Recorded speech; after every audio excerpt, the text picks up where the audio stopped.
You see, Al-Walid, their father, was one of the important figures in Mecca. Al-Walid al-Mughira, an elder. So he was one of the wealthiest, and he had lots of children as well, and brave men, including Al-Walid and Khalid bin Walid, well known. So he had a great status. Now, when the Messenger Muhammad started, he offered to try to negotiate with the Messenger. So he went to him and tried. He says, what is this that you have brought us? You have created dissensions among us. You have turned the fathers against their children, the children against their fathers, and so on. Why did you leave the religion of your fathers and your great fathers and the whole tribe? Why you are not worshiping the same gods that they are worshiping? Why did you do all of that?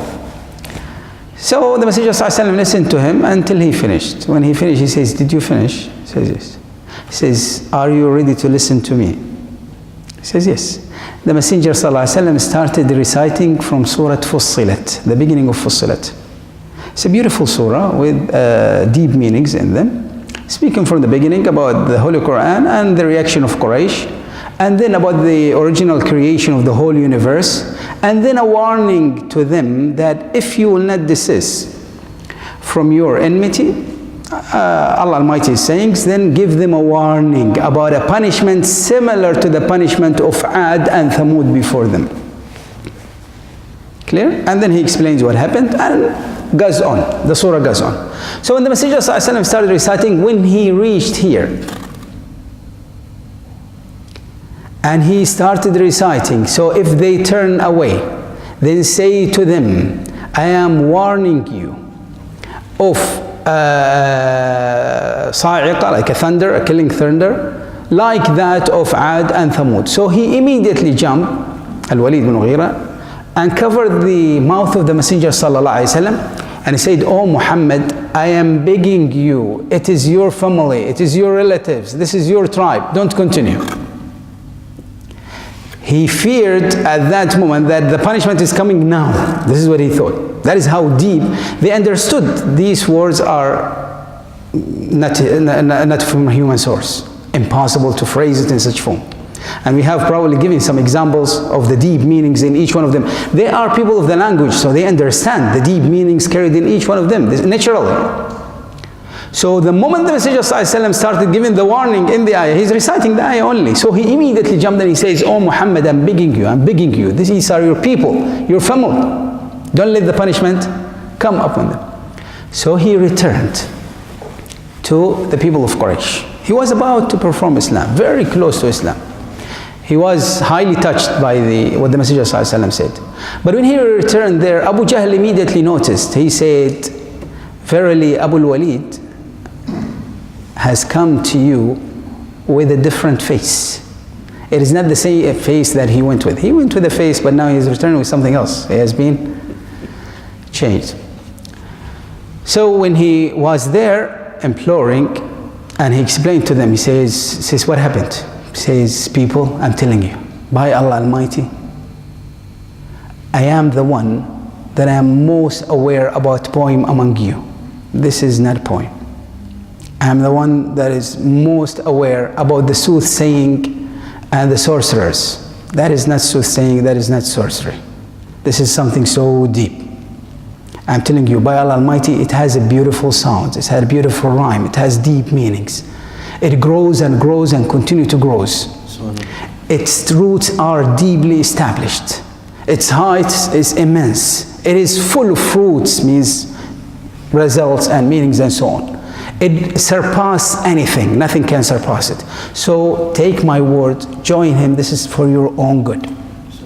I'm telling you, this is something that is so honorable for you. Do not waste this opportunity. So immediately Abu Jahl says, so you have left the religion of your parents and your forefathers so easily? He went and set aside. Abu Jahl took this opportunity, and he says, you see, if he will join Islam, most of Quraysh are going to join after him. So we need to stop this immediately. He says, okay, what do you plan? He says, I will suffice you with this. So he went. Abu Jahl, by the way, his nickname is the opposite of that. His nickname is not actually Abu Jahl. His nickname is Abu al-Hakam, means the wise one, the father of wisdom. But he was nicknamed in Islam as the father of ignorance. The main reason is because what is the use of wisdom if it is eventually getting you in hellfire? Similar to this. So he understood, and they all agreed upon this, but now he is not ready to accept the truth. Those that is the biggest form of ignorance, when you know what is right and you don't do it. So here he went to him, and he says, did you hear that Quraysh are collecting some money to help you? Because especially you are growing old and becoming weak, so that is why they have decided to collect money and give to you. He says, why is that? He says, yeah, he says, this is better, take money from us instead of going to Muhammad and begging him to give you some money because you are getting old. And because, he says, who said that? He says, I'm taking money from Muhammad. He says, yeah, this is what the people are saying. He says, he came back, certainly Muhammad bribed him with something, and because he is old and he's in need, so that is why he's taking. He said, no, Quraysh knows that I am one of the wealthiest and I have my own family with me and my tribe. Why would I need Muhammad sallallahu alaihi wasallam? Muhammad is one of the weakest tribe in Quraysh, one of the poorest tribe in Quraysh. Am I going to leave all of that and go there? He says, yeah, but this is what people are understanding. He said, no. He says, you haven't left the religion of your parents and your forefathers. He says, no, I'm on my religion. So he changed. And Allah Almighty related this also in the Holy Quran. The idea. Now, Al-Walid later on embraced Islam.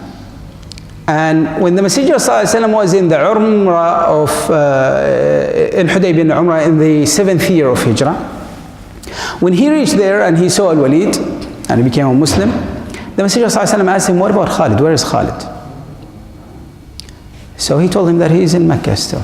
He says, SubhanAllah, Khalid has got a clear mind and a wise understanding that should never lead him except to something that is good. So how come he is unaware of Islam so far? So much for so long, and still, so that is a surprise. That's just as I saying it a surprise. He says, if he will be with us and support us, we will understand his place. Because in Quraysh he is insignificant. They never appointed him as a leader, for example, only a leader of groups like gangs. They never understood the wisdom and the strength of Khalid radiallahu anhu as a military leader. So the Messenger ﷺ says, if he was with us, we would understand his position and his importance. But so Al-Walid radiallahu anhu, when he heard this, he hurriedly wrote a letter to Khalid radiallahu anhu. So Khalid, you are one of the wise people and so on, and I thought that you will compete with me and you will to Islam. So I'm surprised that you are still not joining Islam. Khalid radiallahu anhu himself here relates the story. He says, Al-Walid did not relate it. The one who related was Khalid. He says, I was pondering and thinking about Islam all along. Every battle that we finish, when I return, I'm thinking, what have we done? What is the reason behind all of this? What is going on? So he is saying, don't worship human people and do not worship idols. We are worshiping idols. We are fighting for what? What is the whole idea behind all of that? So I'm always thinking. And in every one of them, he succeeds, we fail. He succeeds, we fail. He is little, they are very little, very few. And still so there is something behind all of that. So he says, I was wondering all the time, but I was still hesitating. I didn't have the initiative to go forward. Then a letter reached me from my brother Al-Walid. So in it he wrote so and so, he mentioned so and so. And he mentioned that the Messenger Muhammad ﷺ asked about you. When I told him that you were in Mecca, he said, Al-Walid, Khalid bin Al-Walid has a wise mind and good thinking and so on that should never lead him except to goodness. So how come Islam is not that apparent to him? And he, Al-Walid, asking him the same. So I'm asking you, how come Islam is not clear to you so far? What are you waiting for? What is going on? So Al-Walid, Khalid bin Walid says, when that came, that gave me the initiative. So he says, yes, that's it.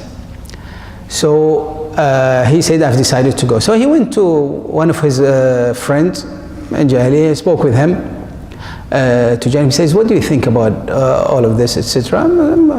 He didn't give him an answer. He says, what about you? He says, I'm thinking of joining Islam. Says, if he was the last person on earth, or if I were the last person on earth, I'll never join.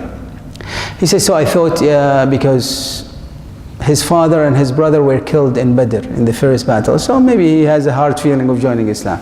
So he left him. He went to another man, spoke with him the same, and he replied with a similar reply. So he said, I thought, yes, and 4 of his brothers were killed in battles before and so on, so this is something that is similar.